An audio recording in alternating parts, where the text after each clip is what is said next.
What's up, everybody? Welcome to Basically Therapy. This is going to be a podcast that's basically like therapy. I'm going to stream consciousness, and you're going to listen, and you're going to love it. But yeah, I just wanted to talk about for this episode a few key topics. First off, why me? Why this podcast? I feel like I've done podcasts in the past, and I have enjoyed doing them, and I've enjoyed the people I've been with on the podcast, save a couple, won't name who, but I've always wanted a place where I could just vent, really, and just talk about whatever topics I want to talk about, and I've tried that before. I did live streaming on Twitch and Kick and all that, and it's fine. It's not as nerve-wracking as I thought it would be, but the effort that you have to put in to do live streaming it's just so draining.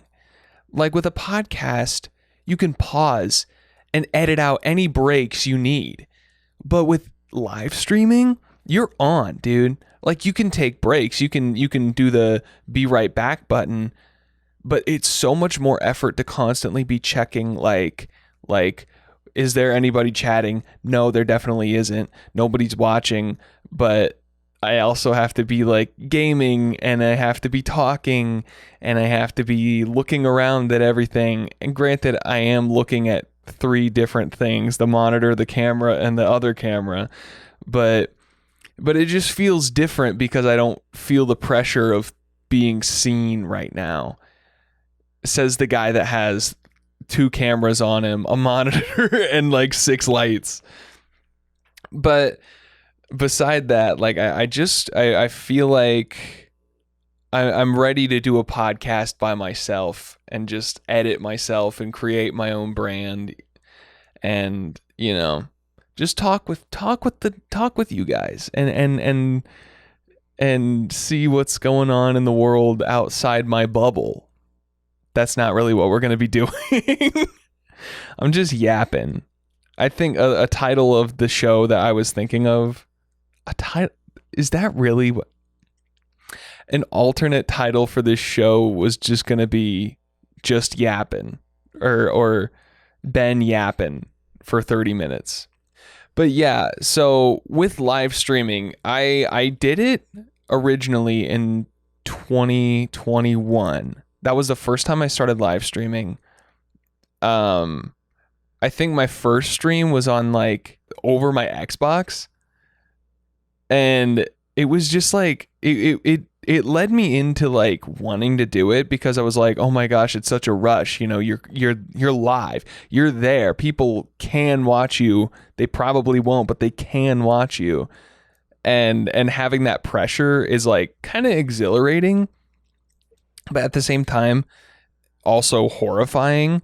And, it's not like I would ever say anything bad, but you're filtering yourself so much more, and you don't realize how stressful that can be until you're actually doing it.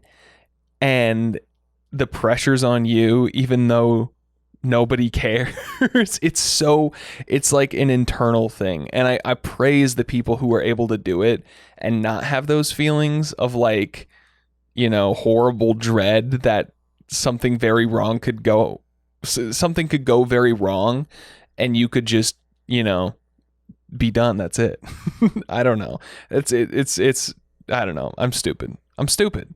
I don't know. It's really not something I actually want to get back into. My last stream, I thought it was going so well. I was thoroughly enjoying myself. I was chatting with someone. Why does that sound so cringe? I was chatting with someone. I had a chatter. I had one viewer, one person talking to me.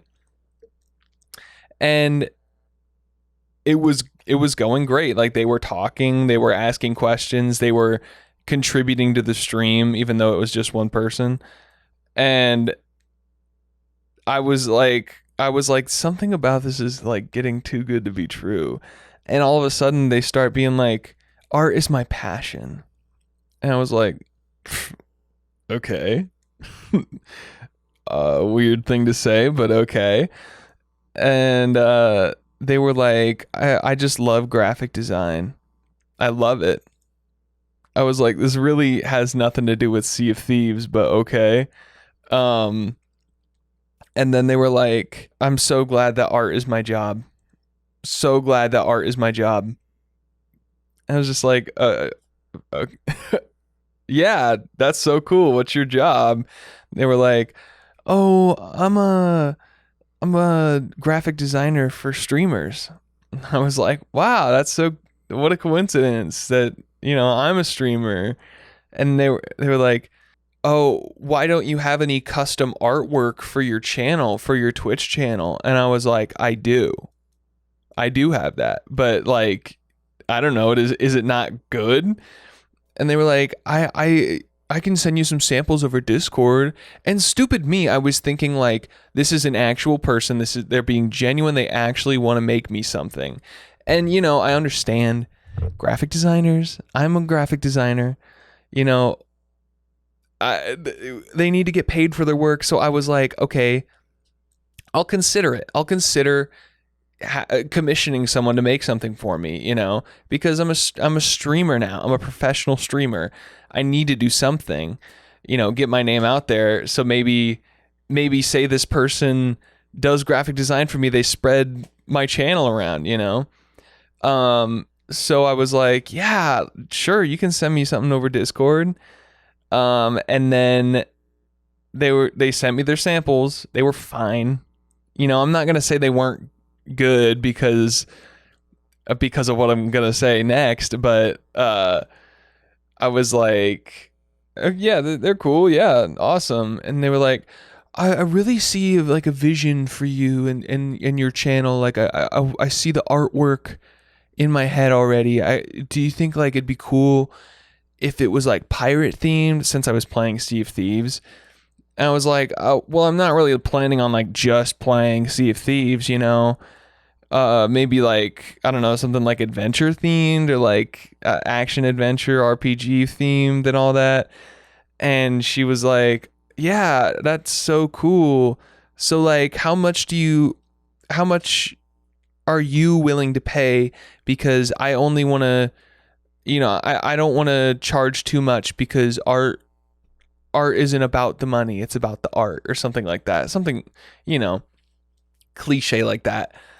And I was like, I don't know, like $10, because that's what I have in my pocket, that's what I'm willing to pay. She asked how much I'm willing to pay, and to be fair to me, I'm streaming to one person. You really expect me to have more than $10 to freely give away to a stranger? Like, absolutely. I can't even sub to myself. Like, but so then after that, she was like, well, I was really kind of thinking maybe we were going to do like a pack of like 5 screens and a logo. So maybe something closer to $50. I was like, $50? $50? Excuse me? You just said art isn't money or whatever. The stupid art isn't money. Like, how are you gonna how are you gonna be like money doesn't matter? But then also be like, give me $50. I and if it was genuine, I would have been like, I would have considered it. I wouldn't have been like, yeah, let's do it, because I don't have the money. I'm not very liquid right now. And I said that. I said on the stream, I was like, I'm not really that liquid. I don't have that money on hand right now to be doing that. And they were like, well, why not right now? Why not right now? And I was like, I just told you I don't have that much money. And then they were like, well, maybe we could do like a deal where like you pay $10 right now, and then the next time you get paid, you pay me the rest. And that's when I was like, okay, I see what's going on here. You're trying to fucking scam me. Because then I went back and I looked at all the artwork. It was like the stuff that you can Google and be like, and it was like Dragon Ball.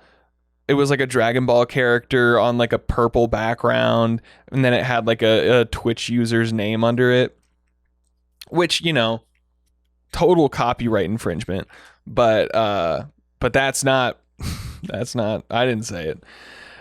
But it's just so funny that I was convinced for so long that I was just like, this is just a normal person. This is just, you know, they're not trying to sell me anything. This is just my friend, you know? And that experience really soured me from going back to fucking streaming. Because what I did after that is I was like, well, guys, I gotta go to the bathroom. I'll be right back. And I hit the be right back button, and my screen popped up. My custom made, personally made, artistically designed screen that I made myself that looks fantastic. And then I just ended my stream because I was too wimpy to just say no thank you, go away, you know? And that's something you don't have to worry about with podcasts. Anybody can listen to this podcast. Even if I don't like you, you can listen to this podcast. And that's crazy. Even if you don't like me, you can listen to it. And you should. You should be listening to this right now. Stop whatever you're doing. Just close your eyes and listen to this total stream of entertainment. This totally free entertainment that you can enjoy for the rest of your life on replay. And you should. And you should. And you should also give me your money. Give me your money. Because I'd like it. That's it. What's next? What's been going on? Award shows. It's award show season. I grew up watching the award shows, all of them. I am a consumer at heart. I will consume just about any garbage media, and award shows are one of them. And I feel like they get a bad rep. I feel like millennials who don't like celebrities for some reason just constantly are like, a big party with a bunch of celebrities. Cringe.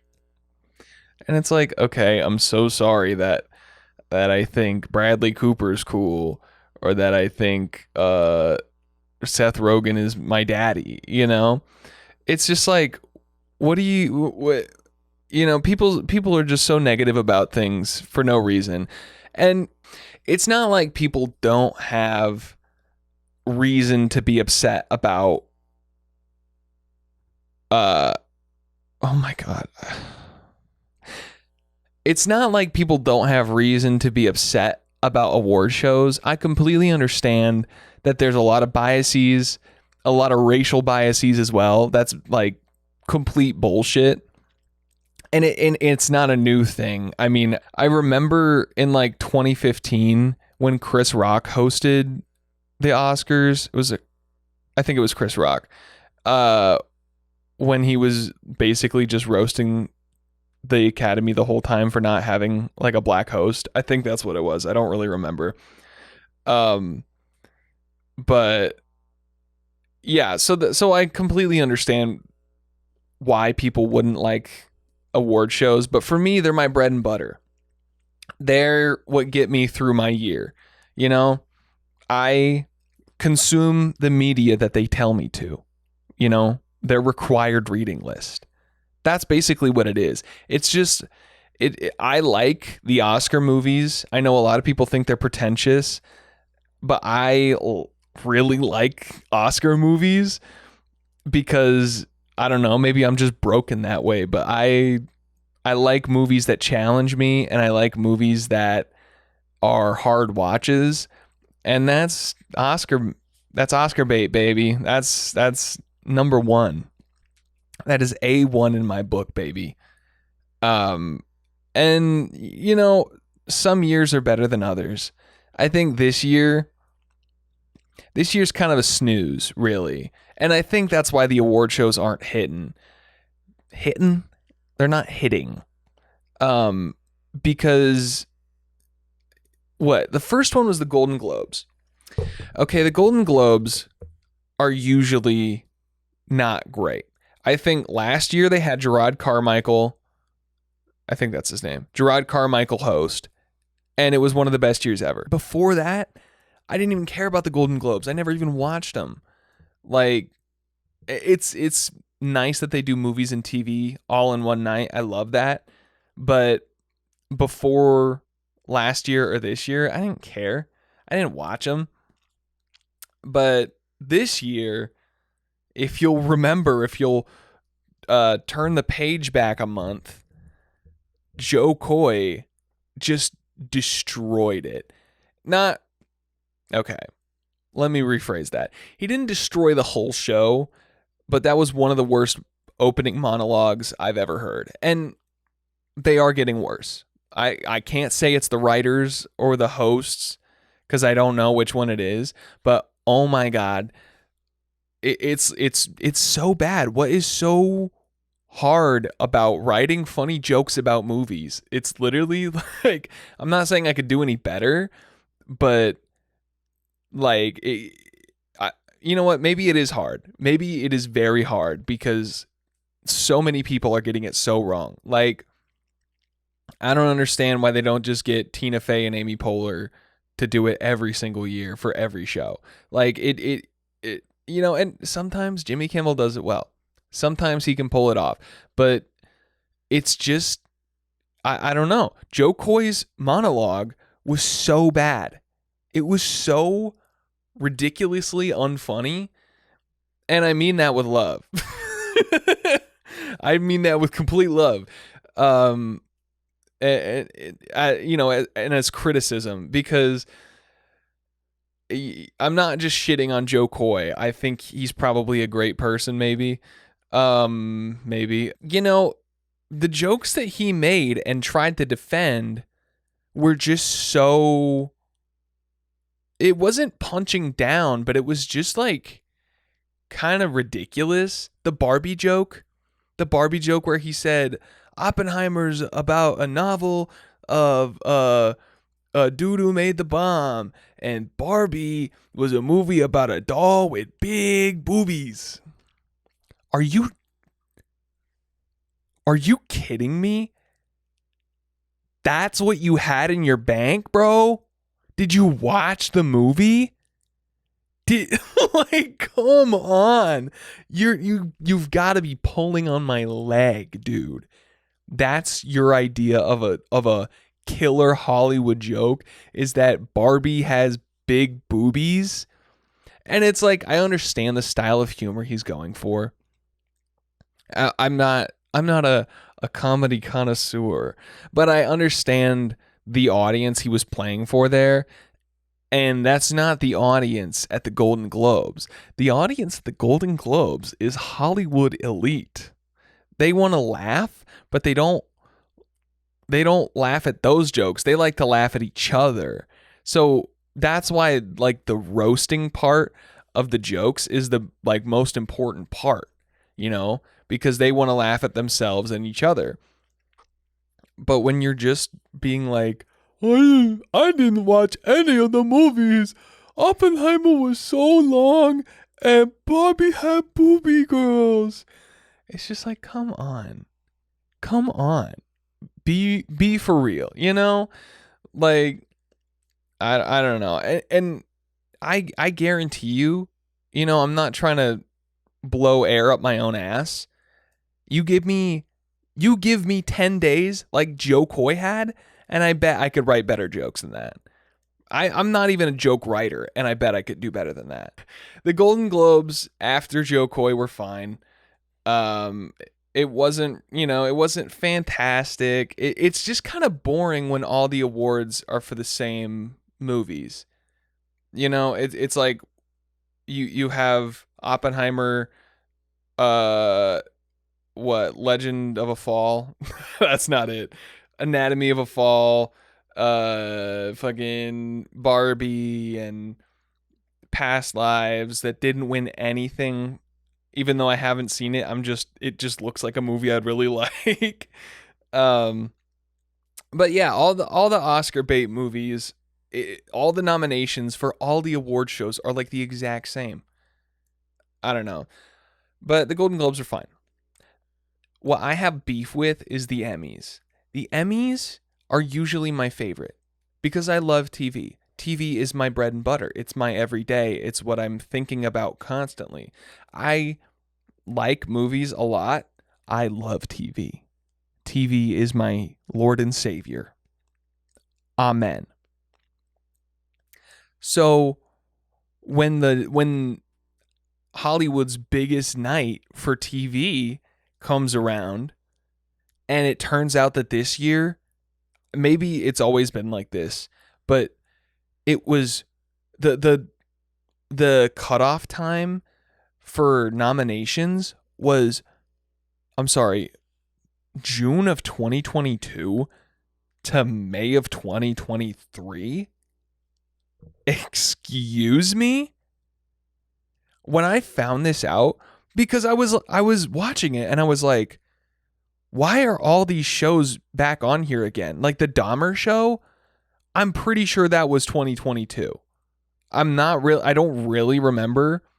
I'm pretty sure that was 2022.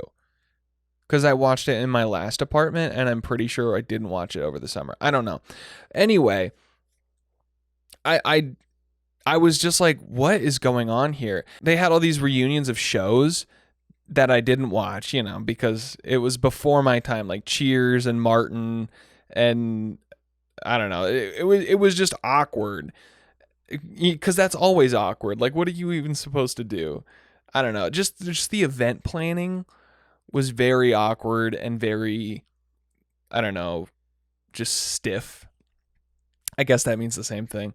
But the whole time I was just like, this kind of sucks, like, it's like, I don't care about the Bear season 1 winning awards. It should have won awards already. I can't believe I didn't notice that.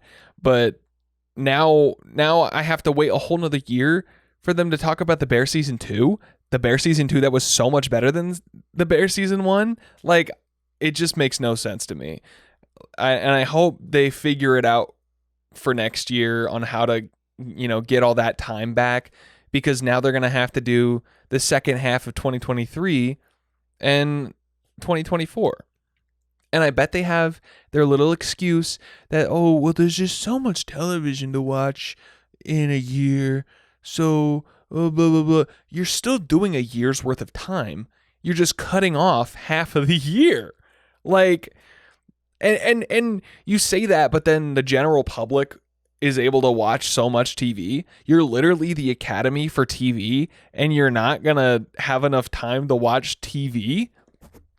Explain that one to me, Bezos. My other gripe with award shows, the big one, TBO, the big one. Okay? Why are we still relying on live TV? I understand, it's still an industry. There are still people watching live TV. But someone did the math recently that if you have every subscription service, every entertainment subscription service, you're racking up $90. Hey, and guess what? One Fubo TV premium package is $90. So we're paying the same price as cable now if we have all these streaming services. Why do I have to wait a day, have all the fucking awards spoiled for me on Twitter, and then, just to be like, oh, I guess I'll watch it now even though I know who wins? I want to watch that shit live, and I want to watch it on the things that I pay for. How come the Golden Globes, that are hosted by Paramount. I guess that one was live on Paramount Plus, but I didn't have the $11.99 version. I had the $9.99 version, so I couldn't watch it live. I had to watch it the day after. Isn't that nice? Isn't that wonderful? You know? And by the time I realized that, I upgraded my account the extra $2. And then I went to like scroll back in time to watch the stream from the beginning, and I couldn't. It's not a feature they offer. Do better. Do better, Paramount. That is ridiculous. We have the technology. It's 2024. We have the technology to DVR something for people, you know? The DVR technology hasn't gone away. You can just do it for every channel for everyone. And then when it's over, delete it, you know? I don't know.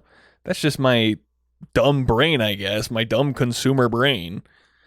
And the same thing with the Emmys, too. It's like, that's the one where it wasn't live on any streaming services. You had to watch it on live TV or Hulu the next day. And I understand that one a little bit because it is TV. You got to use the live TV. But just dual stream. Hey, guess what? I could dual stream from my house right now. You know? Isn't that crazy? You could definitely do that from the fucking Peacock Theater. Just saying. Yeah, so that pissed me off a little bit. And I used a Fubo free trial for that. Also, Fubo, really? That's a name? But I used a Fubo free trial to watch the Emmys, and it was such bad quality. Such bad quality. I was watching clips on TikTok after. I was like, why didn't my stream of this look this good? Like, I had good internet. Why? You know? It's stuff like that. Stuff like that just grinds my gears. But yeah, on the talk of movies and award shows, I'm very excited for the Oscars. I hope they're good. They probably won't be. Can't top Chris Rock and Will Smith, you know what I'm saying? But anyway, I wanted to get on to my reviews of the week. Reviews of the week. This is my these are all new segments. My reviews of the week. Okay? This is the part of the show where I talk about a movie, a TV show, and a game that I have been consuming. Maybe I'll lump music in there too, if it crosses my mind. As far as movie-wise, on the review docket for the week, I watched... What was the last movie I watched? May December, one of the Oscar bait movies. I'm going to say it wasn't a hard watch. It's just one of those movies where it's like, do I actually like this? Like, after I finished it, I was just like, you know, video listeners understand. It's such a weird story. If you don't know, it's a story about an actress who is shadowing this woman because she's going to be playing her. And this woman, I think her name is Gracie. Gracie was in the tabloids in like the 90s or whatever for grooming a minor who was in middle school. And then they got married after. And this is based on a true story. And it raised a lot of interesting questions about like acting and tabloid culture and all that, and how abuse affects, you know, people's lives, and how some people don't even know that they're being abused until, you know, people bring it up in their lives. And that's really interesting. And there were aspects of the movie that I like really enjoyed, and there were some that just kind of left me bored. But overall, I think it was good.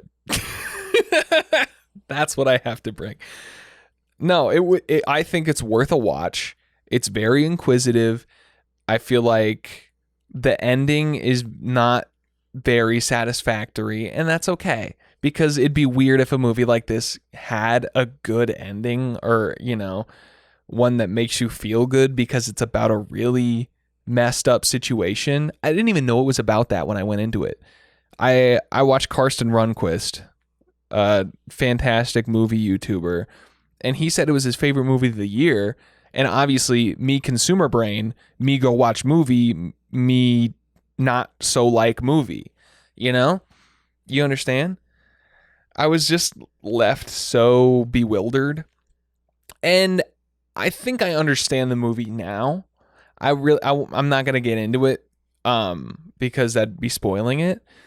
And I know a lot of people who are gonna watch this haven't seen the movie, weirdly enough, because it's Oscar bait. But I don't know. I think I enjoyed it. That's what I have to say. I think I enjoyed it, and I think I recommend you watch it. The show I've been watching, Hello Baby, Hello Barbie, Let's Go Party, is Succession. Now, people of Earth, I tried in the past to watch Succession. I didn't like it. I thought it was pretentious, and I thought it was boring. I thought it was just people talking in a room. God, was I wrong. God, was I so wrong. I was so stupid. I am so sorry to everyone involved with Succession that I didn't believe in you, that I didn't trust you, that I didn't trust that it was more. It was more than just people talking in a room. Oh my God, it's so good. Oh my God, it's so good. I'm only on season 2. I'm halfway through season 2. Oh.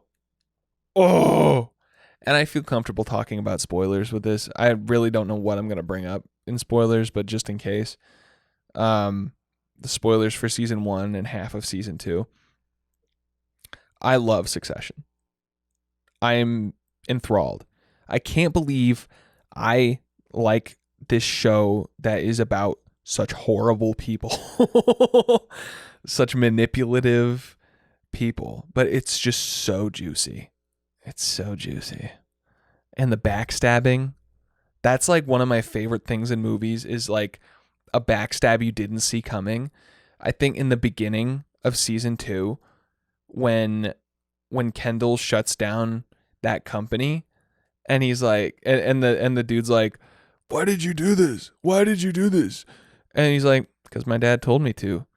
My jaw was on the fucking floor, dude. On the fucking floor." And my hand, I was like, and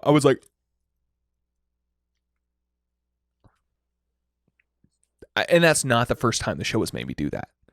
That's the thing. It's like when I was watching Game of Thrones, another classic HBO series, rarely would I ever, and I loved Game of Thrones before the fucking end. We'll talk about that some other time. But I think, I'm very confident, based on other people's opinions, that by the end of this show, it will be one of my favorite shows. I feel the same way about Breaking Bad. Breaking Bad, I didn't like it first, mainly because it was one of my brother's favorite shows, and I can't like what my brother likes, obviously. But then I gave it a chance, and it took me a while to get through it. And it took me, I didn't finish it until last year, I think.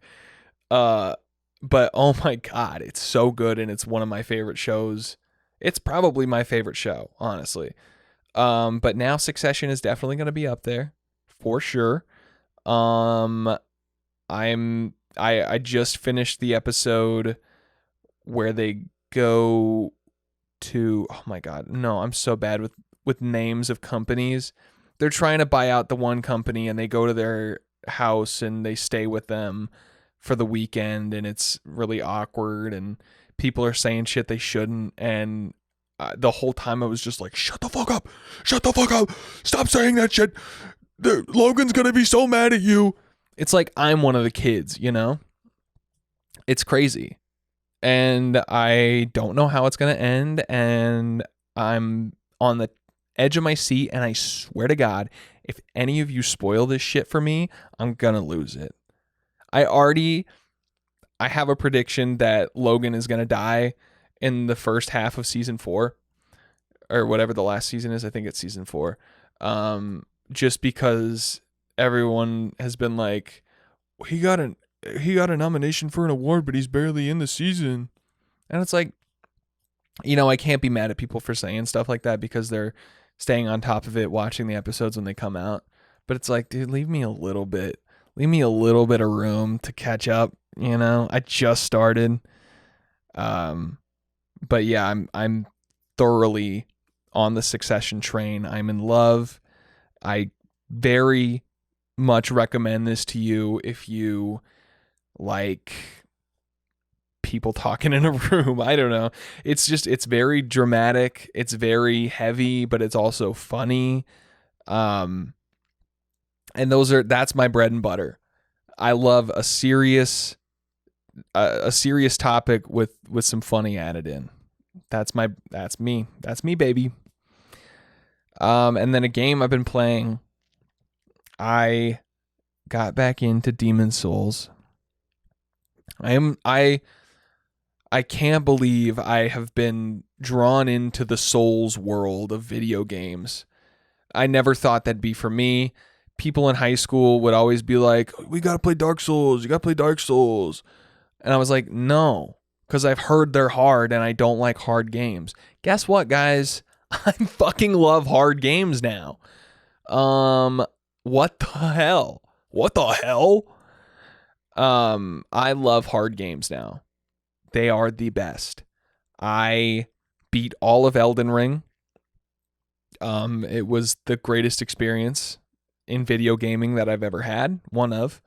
And then I bought Demon's Souls, and Demon's Souls is so much harder. Oh my God, it's so hard. I have 44 hours in the game, okay? Not a lot. I have 150 in Elden Ring right now, okay? These have been the longest 44 hours of my life. I bought this game while I was playing Elden Ring because I was like, I don't really understand what's going on. I need a little bit of background. Let's go back in time, play the first one because it got remastered on PS5. It looks beautiful. It looks better than Elden Ring. This shit has driven me insane. The reason why I have such little playtime is because of the amount of times that I've gotten so frustrated I just have to turn it off. And go to bed.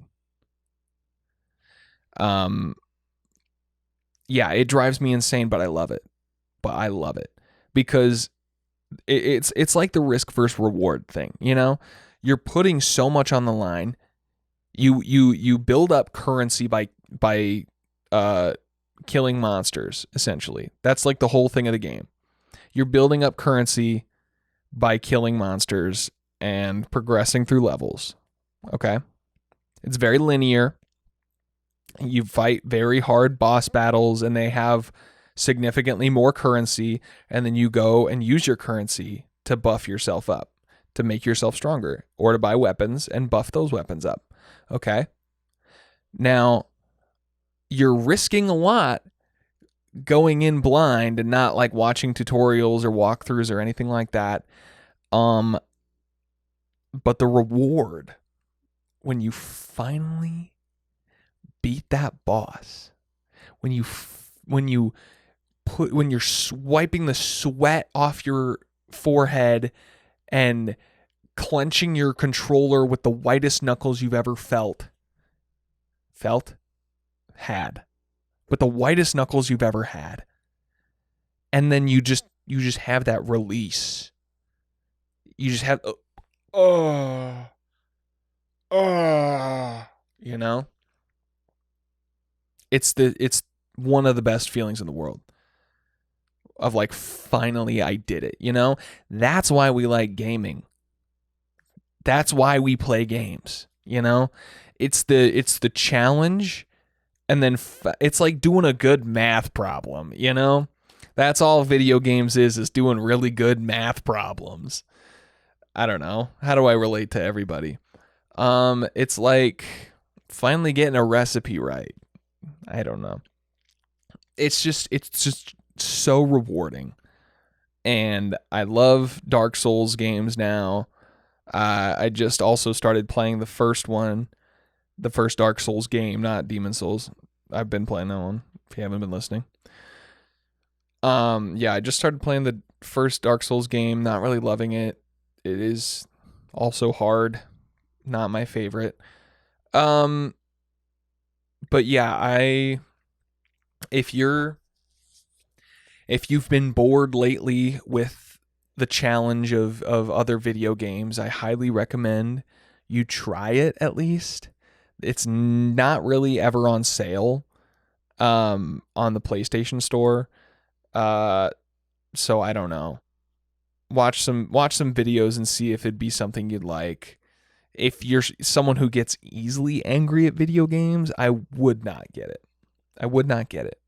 Or if you're someone who needs guidance in a game, like if you need waypoints and all that, don't get it. Don't get Elden Ring either. I mean, geez Louise. It's a lot of what these games have taught me is like how to be a self-starter, you know? It's like how to just look at everything and try to find everything in every corner, you know? And the way that they design the games, it's just so interesting. And like, because sometimes they actually are actively trying to trick you or get you to like do something stupid, and it's genius. It's genius that they can do that. But yeah, those are my reviews of the week. Yeah. End of segment. Next segment. Let's go. Closing. I don't remember what I put down for closing. What's our final topic going to be, everyone? Oh, yeah. I started door dashing. I'm not going to divulge my current career situation, but it's not looking great.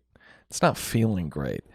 So I'm looking for jobs, and whilst I'm looking for jobs, I started door dashing, and it's a love-hate relationship.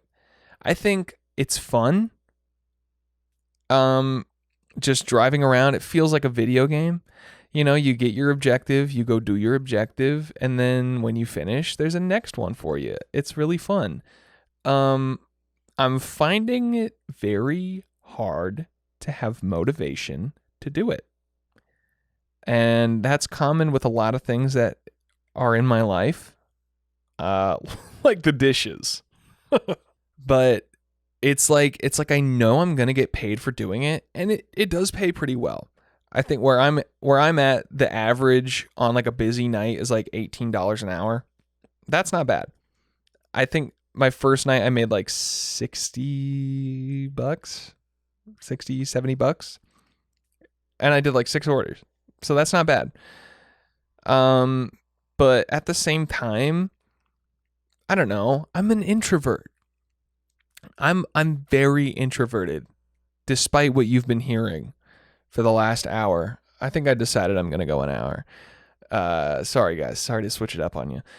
I'm an introvert, and I don't like going outside, and I don't like doing things. So it's hard for me as a home dwelling troglodyte to go out and knock on people's door and say, here's your Popeyes, here's your KFC, here's your Salween Thai, you know?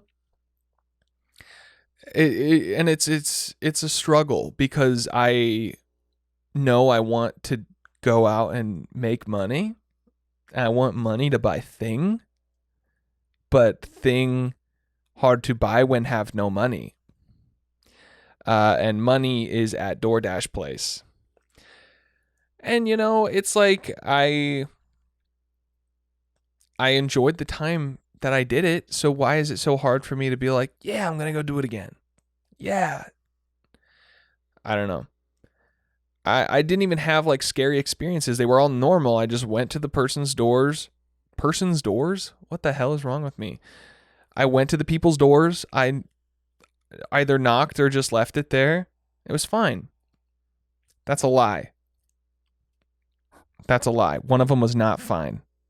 And I'm going to tell you right now. Are you ready? I pull up to this house, okay?